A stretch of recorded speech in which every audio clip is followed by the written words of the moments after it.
Ya, sekarang kita sampai kepada situasi yang sulit. Dan kita perlu banyak kasih di sini ya.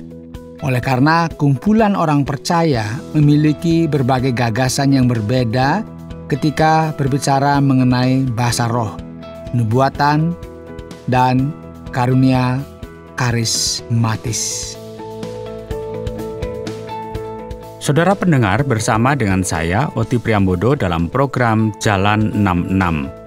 Senang sekali karena bisa mempersembahkan program yang memberikan pengetahuan Alkitabiah dan menyuguhkan kepada kita jalan keselamatan. Pembelajaran kita kali ini terambil dari 1 Korintus pasal yang ke-13. Dan Pak Yohanes akan membawakan topik supremasi absolut. Saudara, kasih karunia semacam apakah ini? Bagaimana kita bisa belajar mengasihi? Seperti yang sering kita dengar, ukuran kasih adalah mengasihi tanpa ukuran. Kasih merupakan bahan bakar dalam iman Kristen. Jadi, mari kita menguji kemurnian kita. Pendengar yang dikasihi oleh Tuhan, ketika kita melanjutkan perjalanan kita akan melihat semakin banyak masalah yang terjadi di dalam jemaat yang ada di Korintus. Mereka memiliki masalah untuk memahami kesatuan dalam tubuh Kristus dan memahami karunia-karunia rohani ini. Mereka ini menggunakan karunia rohani dengan salah. Kita bisa melihat bahwa Rasul Paulus di akhir pasal 12, ia sudah memberikan pendahuluan dari pasal 13 ini setelah ia berbicara mengenai karunia-karunia rohani. Dan aku menunjukkan kepadamu jalan yang lebih utama lagi. Jadi apa yang lebih utama? Yang paling tinggi dari semuanya? Kebenaran yang besar. Apakah yang ada di balik semua ini? Saudara, di sepanjang sejarah, kita telah melihat bahwa para pemikir yang hebat pada waktu itu, mereka telah mencoba untuk menentukan kebajikan manusia itu, kualitas apakah yang paling besar, dan apa yang harus dikejar oleh umat manusia, yang merupakan kekuatan di balik setiap manusia itu sendiri. Dan menarik sekali bagi kita amati, sebagai contoh ya, mereka mempelajari sosiologi seperti Marx, Adam Smith. Mereka berpendapat bahwa umat manusia perlu dimotivasi pada dasarnya dengan alasan ekonomi. Bagi mereka, manusia itu terhubung sepenuhnya dengan uang dan benda-benda materi lainnya. Ada pemikir yang lain yang seperti Freud yang membayangkan bahwa manusia digerakkan oleh libido, hawa nafsu. Dan pada akhirnya ia percaya bahwa segala sesuatu terhubung langsung kepada alat reproduksi manusia. Baik, sekarang kita akan melihat gagasan yang diberikan oleh Yesus yang merupakan gagasan Kristen yang menandai sejarah yang sangat berbeda dari hal-hal yang telah disebutkan di atas. Hal yang utama dalam perjanjian baru, dalam perkataan Yesus, dan dalam pengajaran para rasul adalah apa, saudara? Ya, tepat, kasih. Kemampuan untuk menerima kerugian bagi kebaikan orang lain. Melakukan apa yang benar dan baik sesuai dengan kehendak Allah. Firman Tuhan dalam pasal yang luar biasa ini telah dijadikan banyak lagu dan puisi yang berkata, sekalipun aku dapat berkata-kata dengan semua bahasa manusia dan bahasa malaikat, tetapi jika aku tidak mempunyai kasih, aku sama dengan gong yang berkumandang dan canang yang gemerincing. Saudara, orang Korintus sangat peduli dengan karunia-karunia yang memberi perhatian khusus kepada komunitas tersebut. Karunia-karunia yang luar biasa dalam pikiran kita, yang bisa kita lihat di sini, yang dipahami dengan salah oleh anggota-anggota jemaat. Jadi Rasul Paulus tidak serta-merta berkata bahwa karunia bahasa lidah ini tidak nyata. Sekalipun aku dapat berkata-kata dengan semua bahasa manusia dan bahasa malaikat. Ini merupakan sebuah ungkapan yang tidak memberikan verifikasi akan ada tidaknya bahasa malaikat. Ini merupakan suatu pernyataan, sebuah hipotesa dan kita tidak bisa menarik sebuah kesimpulan yang absolut mengenai hal ini. Sekalipun aku bisa berkata-kata dan aku mampu berbicara, tetapi jika aku tidak mempunyai kasih, aku sama dengan gong yang berkumandang dan canang yang gemerincing. Tidak ada gunanya bagi kita mencari karunia rohani yang luar biasa itu atau kemampuan yang dahsyat tanpa adanya perwujudan kasih. Itu maksud saudara. Bahkan jika saya memiliki karunia yang lain yang mungkin lebih besar dan lebih menarik, sekalipun aku mempunyai karunia untuk bernubuat, dan aku mengetahui segala rahasia dan memiliki seluruh pengetahuan, dan sekalipun aku memiliki iman yang sempurna untuk memindahkan gunung, tetapi jika aku tidak mempunyai kasih, aku sama sekali tidak berguna. Nah, suatu perwujudan mujizat bisa ada dalam diri saya, dan saya juga bisa memiliki wahyu dan nubuatan yang dinyatakan kepada saya, pengetahuan khusus, iman yang luar biasa, bahkan yang bisa memindahkan gunung. Meskipun semua ini aku miliki secara natural, sesuai dengan apa yang dikatakan firman Tuhan, dan semua ini merupakan hipotesa. Meskipun semua ini saya dapatkan, namun itu semua akan sia-sia. Dan Paulus berkata, dan sekalipun aku membagi-bagikan segala sesuatu yang ada padaku, bahkan menyerahkan tubuhku untuk dibakar, tetapi jika aku tidak mempunyai kasih, sedikit pun tidak ada faedahnya bagiku. Saudara, kita tahu realita mengenai martir yang sangat nyata terjadi di dalam gereja mula-mula. Jika kita membaca Kisah Para Rasul pasal 7, kita akan melihat apa yang terjadi dengan Stefanus. Ia merupakan martir pertama yang dicatat dalam Perjanjian Baru. Jadi meskipun saya menghadapi keadaan yang seperti ini, seperti Stefanus, tubuh saya diserahkan untuk menderita dan mengalami kematian dibakar, atau bahkan memberikan semua harta dan segala sesuatu yang saya punya, bisakah seseorang melakukan semua ini tanpa kasih?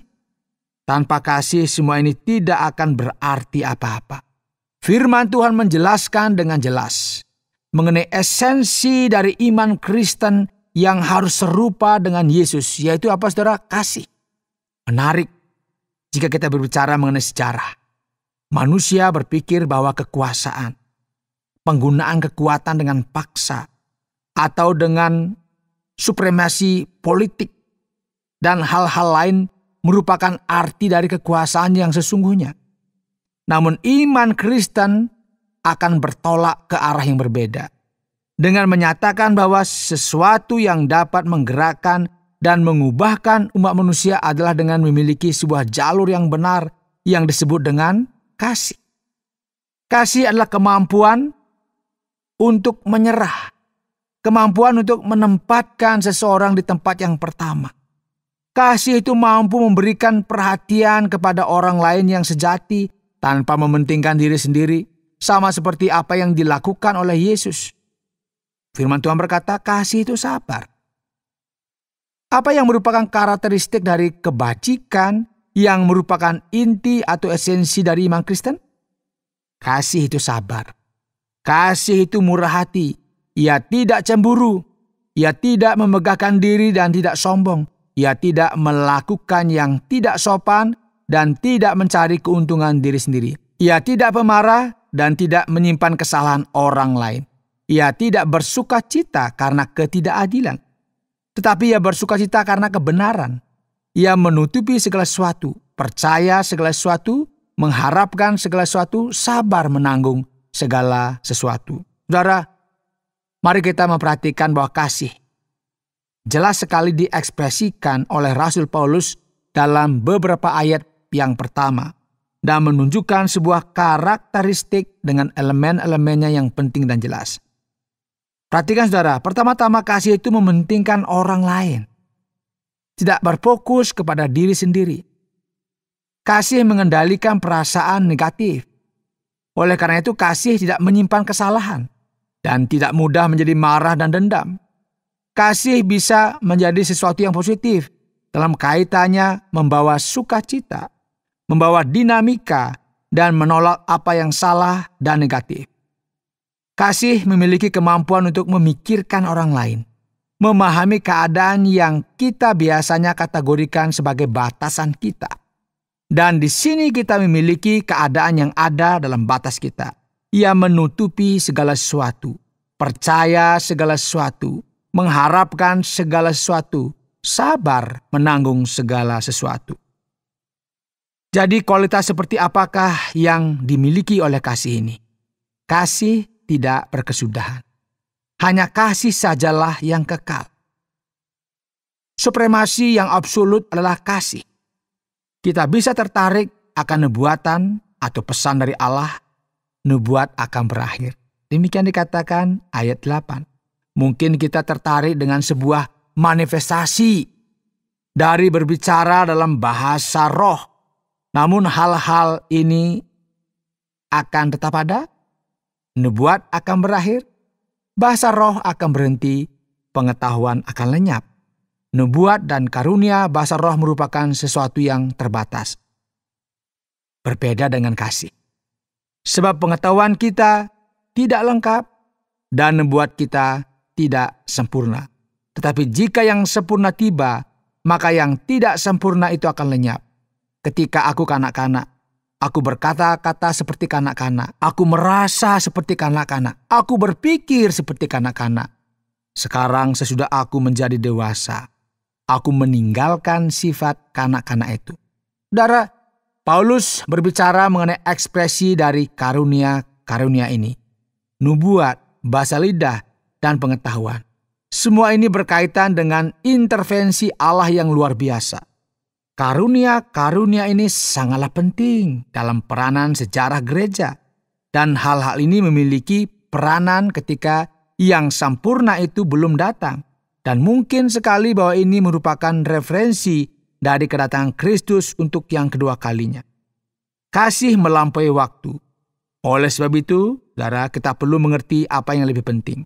Ketika kita mengejar karunia dan pengetahuan, terkadang kita menjadi lupa dengan apa yang terpenting, yang merupakan supremasi absolut. Sekarang Paulus akan mencoba menjelaskan bagaimana kita perlu memahami hal-hal ini dalam pasal 13. Karena sekarang kita melihat dalam cermin suatu gambaran yang samar-samar. Dahulu, cermin terbuat dari perunggu. Jadi pantulan yang dihasilkan menjadi samar-samar. Inilah mengapa ia menjelaskan bagaimana kita hidup dengan nubuatan, bahasa lidah, dan pengetahuan. Tetapi nanti kita akan melihat muka dengan muka. Sekarang aku hanya mengenal dengan tidak sempurna. Tetapi nanti aku akan mengenal dengan sempurna seperti aku sendiri dikenal. Saudara, karunia-karunia ini sangat menolong dan untuk masa sekarang ini. Namun semua ini tidak akan bertahan lama.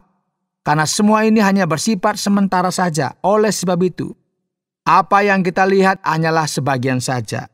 Namun ketika akhirnya nanti kita bisa menerima pengetahuan ini dengan lengkap, maka semua ini akan membuktikan bahwa yang lain bukan merupakan sesuatu yang terpenting. Oleh sebab itu, apa yang terpenting?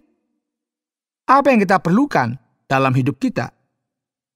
Hal-hal apa saja dalam kehidupan ini yang bernilai atau berharga? Apa yang harus kita kejar?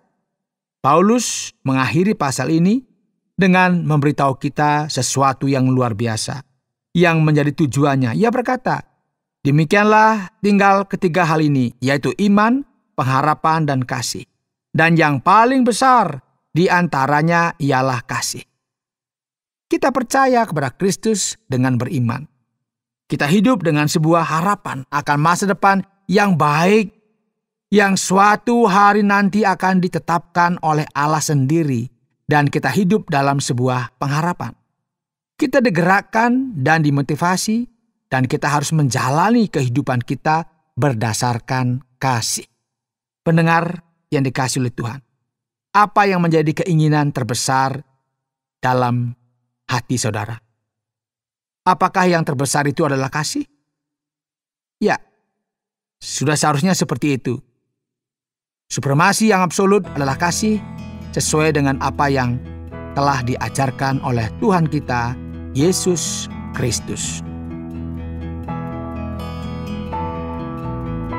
Anda sedang mendengarkan Jalan 66 dalam rangkaian pembahasan 1 Korintus pasal yang ke-13 yang telah dijelaskan oleh Pak Yohanes dengan topik supremasi absolut. Baiklah saudara pendengar, sekarang waktunya untuk kita mengajukan pertanyaan kepada Pak Yohanes. Pada kitab 1 Korintus pasal yang ke-13 ini mungkin merupakan pasal yang paling indah dalam firman Tuhan. Dalam beberapa ayat pertama, disebutkan tentang bahasa roh. Apakah ada bahasa-bahasa malaikat? Lantas kira-kira seperti apa bahasa tersebut, Pak Yohanes? Iya, Pak Oti, mungkin ada bahasa-bahasa malaikat. Dan sebetulnya tidak perlu kita gambarkan ya. Namun demikian, kita tidak bisa menggunakan bagian dari pertama Korintus ini untuk membuktikan adanya fakta ini. Karena firman Tuhan di sini berbicara mengenai hal-hal ini secara hipotesis saja. Dikatakan di sana, jika aku berbicara dengan bahasa malaikat, atau jika aku bisa berbicara dalam semua bahasa, tidak dijelaskan apakah hal-hal tersebut memang benar ada atau tidak. Oleh sebab itu ya, kita perlu berhati-hati. Masalahnya adalah bahwa sering kali dalam hidup kekristenan kita, banyak orang mendengar sesuatu yang sedikit berbeda dan mereka berpendapat bahwa apa saja yang dikatakan tadi berasal dari dunia malaikat. Kita tidak bisa mendefinisikan hal-hal semacam itu. Ada batasan-batasan di dalam Alkitab dan tidak semua hal diberikan kepada kita dalam Alkitab bisa kita pahami dengan detail ya. Allah tidak memberikan kita informasi ini, jadi kita tidak memiliki kemampuan untuk menyimpulkannya. Oleh karena itu, kita tidak bisa membuktikan eksistensi dari bahasa roh ini dengan menggunakan ayat yang terdapat dalam pertama Korintus 13 ini. Para rasul di sini menyebutkan 2 kata pengetahuan dalam bagian ini. Yang pertama, ayat yang kedua, di mana ia berbicara mengenai misteri dan semua pengetahuan. Dan yang kedua di ayat yang ke-8, di mana ia berkata pengetahuan-pengetahuan ini akan berakhir. Apakah ini berkaitan dengan pengetahuan saintifik begitu, Pak? Yang pasti, Pak Oti, pengetahuan macam apapun ini ya tidak ada kaitannya dengan pengetahuan saintifik yang kita miliki hari-hari ini. Beberapa ahli yang mempelajari Alkitab percaya bahwa ini mengacu kepada hal-hal yang berkaitan dengan kerajaan Allah, mengetahui segala sesuatu mengenai Allah. Namun mungkin sekali karena bagian ini berbicara mengenai nubuatan dan misteri bahasa roh, dan kata pengetahuan dipakai setelah ini, mungkin sekali ya ada hubungan antara kata pengetahuan, hikmat, dan beberapa orang sepertinya memahami ini semacam wahyu begitu ya. Kata yang diberikan dari Allah kepada seseorang tanpa ia memiliki pengetahuan mengenai hal ini. Sebenarnya, hal-hal mengenai wahyu ini tidak serta-merta merupakan hal-hal teologis. Jadi jika seseorang memiliki akses akan segala sesuatu yang Allah bisa tunjukkan kepada mereka melalui kuasanya, dan arti dari nubuatan-nubuatan, dan bisa melakukan segala sesuatu yang luar biasa, jika orang tersebut tidak memiliki kasih, maka tidak berarti apa-apa. Nah, oleh sebab itu, pengetahuan ini bukanlah pengetahuan yang bersifat saintifik, seperti yang kita mengerti tentang saintifik di masa sekarang. Jadi di sini artinya sangat berbeda. Sekarang Pak Yohanes, mari kita coba untuk memahami kata kasih itu. Bagaimana bisa seseorang memberikan tubuhnya untuk disakiti atau dibakar dan tidak memiliki kasih? Bukankah ini yang dikatakan ayat yang ketiga, Pak? Ia memberikan segala sesuatu kepada orang miskin dan menjadi martir. Apa ini, Pak Yohanes? Ya, menarik sekali Pak Oti. Kita membayangkan bahwa seseorang melakukan korban, rela menderita, memberikan dirinya kepada orang lain, termotivasi oleh kasih. Namun ini bukanlah sesuatu yang sejati atau benar. Seseorang bisa saja mengorbankan dirinya atas dasar kebencian. Seseorang bisa menyiramkan bensin ke tubuhnya sendiri dan membakar tubuhnya sendiri hanya untuk mendapatkan perhatian dalam keadaan tertentu. Dan mereka ini dimotivasi oleh sesuatu yang lain, bukan kasih. Ada banyak orang yang mengorbankan dirinya demi mendapatkan pahala. Mereka pikir bahwa mereka bisa menyuap Allah. Mereka pikir mereka memiliki keadaan yang khusus. Jadi banyak hal yang dikorbankan tidak selalu dilakukan untuk orang lain. Tidak dilakukan sebagai hasil keinginan diri sendiri dan didasari oleh kasih. Dan kasih yang diberikan secara cuma-cuma kepada kita oleh Allah. Kasih karunia diberikan kepada kita yang sebenarnya tidak layak untuk menerimanya. Dan ketika kasih karunia ini menyentuh hati kita kemudian memutuskan untuk melakukan sesuatu yang menguntungkan orang lain, tanpa berharap untuk menerima balasan. Dan hal ini sangat sama dengan agama sejati yang misalnya membantu panti asuhan, panti jompo, dan masalah-masalah lainnya. Tanpa mengharapkan balasan sebagaimana yang kita lihat dalam kitab Yakobus. Paulus berkata di sini bahwa nubuatan dan bahasa roh akan berakhir. Apakah ini sudah terjadi, Pak Yohanes? Dan bagaimana kita bisa memahami ajaran-ajaran ini, Pak? Ya, sekarang kita sampai kepada situasi yang sulit, Pak Oti, dan kita perlu banyak kasih di sini. Oleh sebab itu, kumpulan orang percaya memiliki berbagai gagasan yang berbeda ketika berbicara mengenai bahasa roh, nubuatan, dan karunia karismatik. Beberapa orang sebagai contoh berpikir bahwa penting sekali untuk memiliki manifestasi dari karunia-karunia ini di dalam gereja.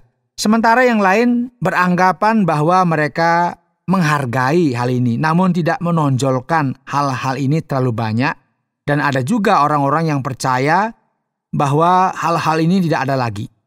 Jadi orang-orang yang berpikir bahwa karunia-karunia ini tidak bisa dimanifestasikan lagi pada hari-hari ini disebut dengan kelompok Kesasionis. Mereka percaya bahwa karunia-karunia ini penting dan memiliki batasan-batasan dalam gereja mula-mula. Oleh sebab itu, bahasa roh dan nubuatan telah berlalu dan tidak lagi ada. Jadi mereka tidak mempercayai bahwa hal-hal ini masih ada berdasarkan interpretasi mereka.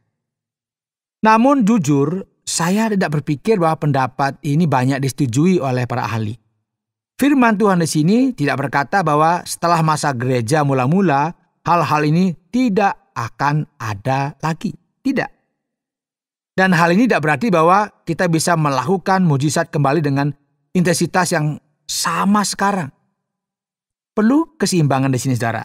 Namun, kita tidak bisa berkata bahwa bahasa roh dan nubuatan bukan merupakan realita lagi.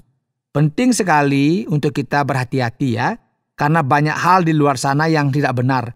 Namun kita tidak bisa menutup pintu serta mendikte Allah akan apa yang Ia bisa lakukan dan tidak lakukan. Demikian, Pak Oti. Pak Yohanes, ada satu pertanyaan lagi dari ayat yang ke-10. Pada 1 Korintus pasal yang ke-13 ini. Ketika yang sempurna itu datang. Maksud dari yang sempurna itu apa, Pak Yohanes? Dan juga apa yang akan datang ini, Pak? Sebenarnya, Pak Oti, semua diskusi yang kita bahas di sini berkaitan dengan sebuah ungkapan yang khusus. Mereka yang tidak percaya terhadap manifestasi dari karunia-karunia yang terjadi hari-hari ini, berpendapat bahwa apa yang sempurna itu adalah Alkitab itu sendiri, yang merupakan sesuatu yang lengkap, atau dalam bahasa lain, perjanjian baru. Cara berpikir di balik semua ini adalah seperti berikut. Nubuatan, bahasa roh merupakan sesuatu yang penting karena Allah perlu cara untuk membimbing dan mengorientasi kembali umatnya ketika mereka belum memiliki Alkitab.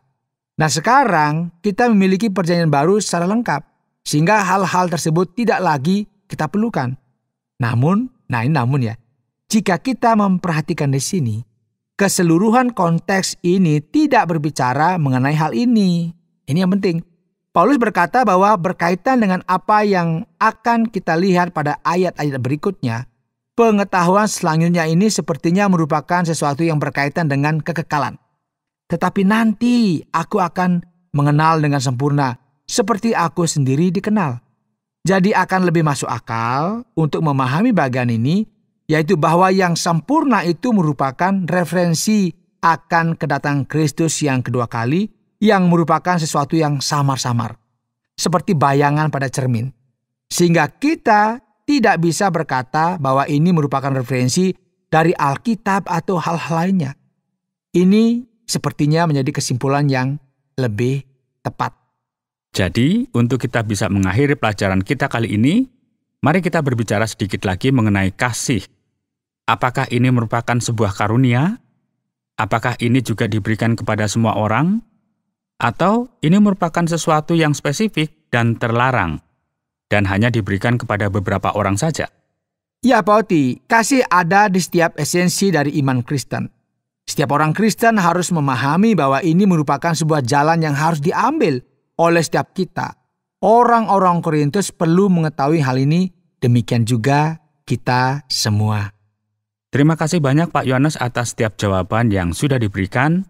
Dan bagi pendengar sekalian yang setia untuk mendengarkan program ini, tetaplah untuk bersama dengan kami, karena kita akan mendengarkan kesimpulan dari 1 Korintus pasal yang ke-13 ini. Saudara, hari ini dalam program Jalan 66, kita telah mempelajari pertama Korintus pasal 13. Tema kita hari ini adalah supremasi absolut. Anda telah belajar mengenai apa yang terpenting, berdasarkan apa yang diajarkan dalam perjanjian baru. Kebajikan yang paling dahsyat dalam kehidupan.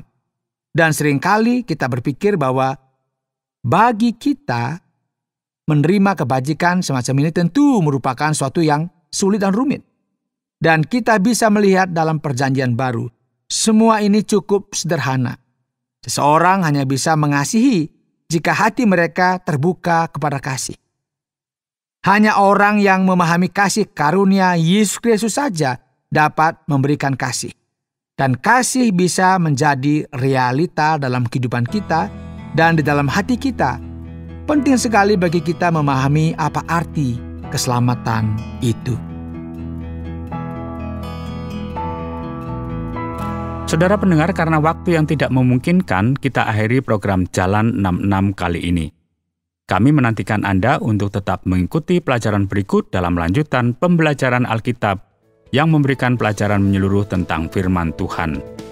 Jika Anda memiliki pertanyaan atau berespon terhadap topik berhubungan dengan program ini, silakan menyampaikan melalui WhatsApp ke nomor 081 333 777 386. Terima kasih atas perhatian Anda.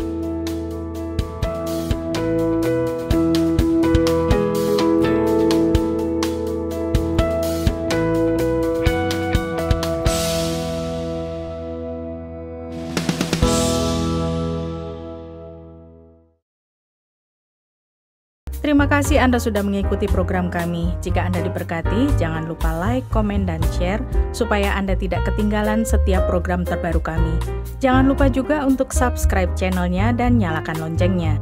Jika Anda ingin mendukung pelayanan kami, bisa melalui rekening kami berikut ini atau menghubungi kami di sini.